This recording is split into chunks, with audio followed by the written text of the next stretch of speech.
This is a short refresher on MLA formatting. If you can see, I am in the extras folder and I'm looking at the inclusion and documentation handout, and it says here, if this page doesn't help, try the video version. That's what you're watching right now. So first thing to note, the page is color coded. When you write your papers for this class or any other class, please use all black font. Don't color code your MLA or APA formatting.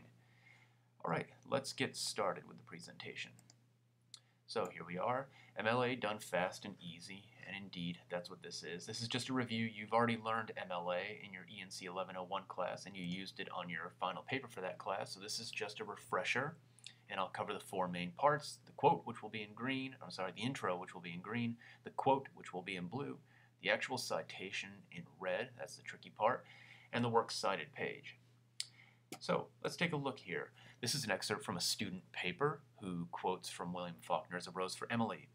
And you can see the quote intro is in green, and indeed this is where she tells us very clearly and very directly who wrote the following quote. You can see this is evident where William Faulkner writes. It's very clear, very direct. The reader now knows who wrote the following quote. You want to do that in your papers. All right. Next, in blue, you can see it's a direct quotation, and I put it in blue. This is taken directly from A Rose for Emily, word for word. Now, you won't always use direct quotations. Sometimes you'll just use ideas and you'll put them into your own words for flow or stylistic purposes. So the only thing that's different about that is that you just wouldn't put quotation marks around it, but you'd still say maybe according to William Faulkner, and then you would paraphrase or summarize or whatever. All right, now, after the quote or the paraphrase, that's where the MLA citation comes into play. And that's the parentheses with the page number and the period.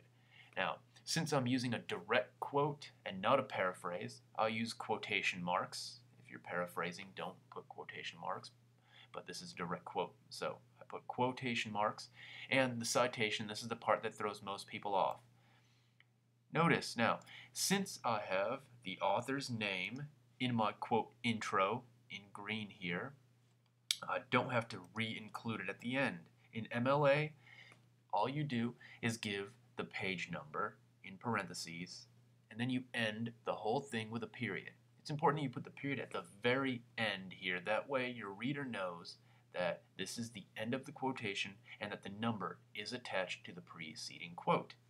Now, if you take a look at the next example, notice in the intro, I don't name William Faulkner. That's not a problem. You don't have to name the author in the quotation intro.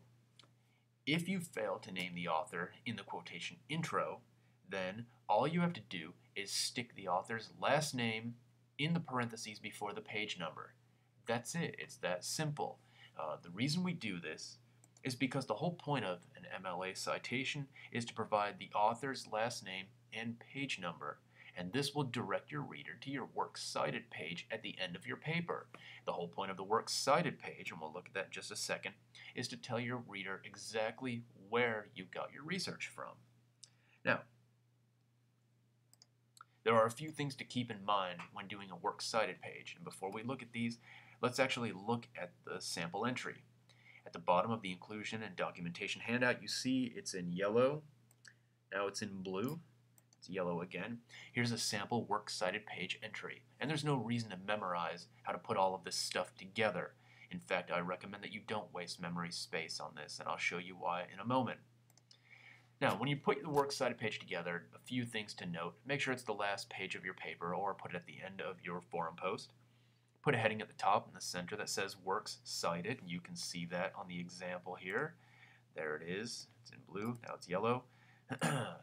Next thing, make sure you list all of your sources alphabetically by the author's last name. Anytime you cite something in your paper, it must appear on your works cited page. There should be no bullets or no numbers, so it should not look like this, no dots at the beginning of your entries.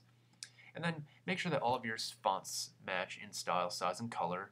Don't give a random pastiche of pieces that you've copied and pasted from various sources around the web. Make sure that everything matches and looks neat and tidy.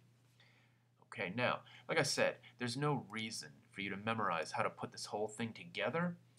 Instead, I would say that you just get used to using Night Sight.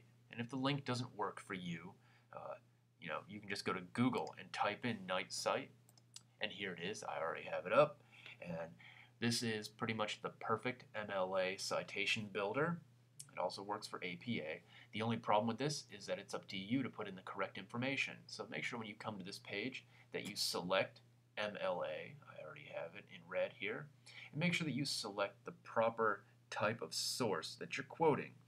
Now, our Bedford anthology, which is where this quotation comes from, you see down here, I actually took the quotation from William Faulkner's A Rose for Emily, which is contained within the Bedford anthology. So make sure that you select the right source. The Bedford Anthology is not a journal. It's actually an anthology, and it has an author and editor. So I would use the anthology author editor function, and I would fill in all of these fields, and that's up to you to get those right. You're in college, and I think you can do it. Later in the term, you'll start working with peer-reviewed journals. So you would come down here under periodical, and you would select journal, and you would fill this out accordingly. A real quick note, anytime you're dealing with peer-reviewed evidence, you will have an author name and you will have page numbers because peer-reviewed journals are meant for research. So of course it is of the utmost importance that the authors provide their names and page numbers to be cited within papers. Okay, so there you have a quick, fast, and easy reintroduction to MLA format. There you go, there are my dogs. If this presentation didn't answer all of your questions, you have a couple of options. Google can be very helpful, the OWL at Purdue. If neither of those work for you, go into Angel, use the Communicate tab at the top here, send me an email, ask me. I will point you in the right direction, or else I will answer your question directly. All right, good luck.